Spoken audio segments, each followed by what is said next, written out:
Good morning. My name is Nixie Sanderson, and we are going to talk today about the literacy work sample and how that has affected my professional growth and collaboration strategies.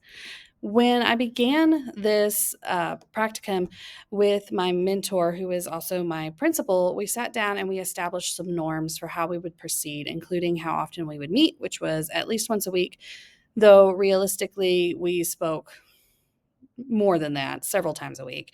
And how we would communicate is another norm. We preferred in person, however, written communication, including emails and even an occasional text asking a question or asking for an opinion, was totally normal and accepted on both of our parts. The other thing that we did starting out was to set goals, both for myself and for our students. For myself, my goals looked like being able to select appropriate strategies and intervention plans for students based on data, as well as identifying stakeholders that would need to be involved, which would include my principal and the parents, of course, but also other colleagues within the building who would be involved or who I could rely on for data or ideas or just general collaboration with. And then, of course, we also set goals for our students for their learning through this intervention process. Um, a key component and strategy that we had to use through all of this was flexibility. Even though, yes, we sat down and we established norms and how we wanted to proceed, the reality is that life happens and school life happens and lots of things get in the way. Schedules change, our students are absent, and so we have to adapt and overcome. And of course, we did. This is where written communication came into play and making that a little smoother in just making sure that we meet all of our needs and targets for our students. Of course, data analysis was also something that we worked with together. I sat down with some data on my own and then went to her with, my interpretation and her feedback, and then some that we did look at together. Also collaborated with other colleagues to look at data, particularly when I was working with students who were not in my own classroom, to be able to pull data from how they are doing in their school work, just generally day to day, and the teacher's observations of the student. Going forward, all of these things really do combine with how to work with colleagues when collaborating to help students.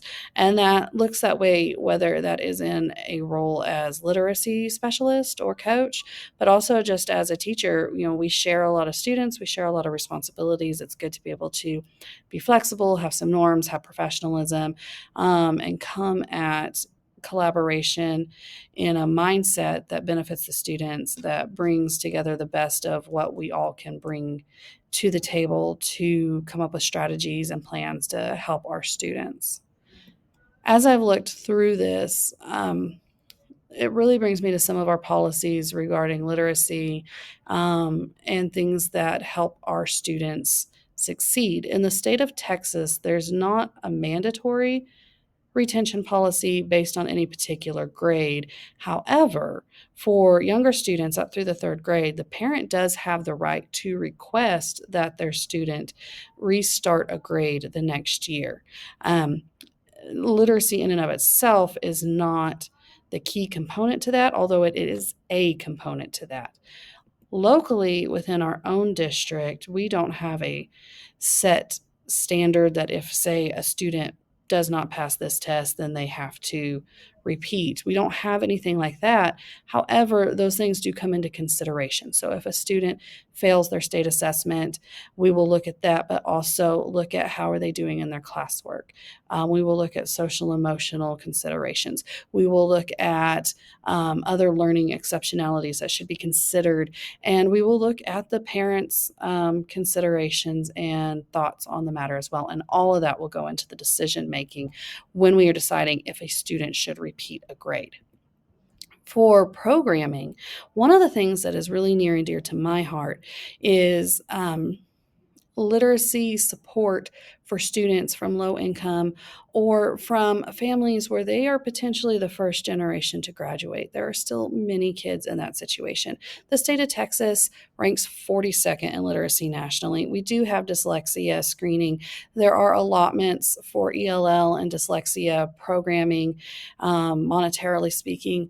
One thing I would like to see is more for supporting families and helping their kids reach literacy and educational goals.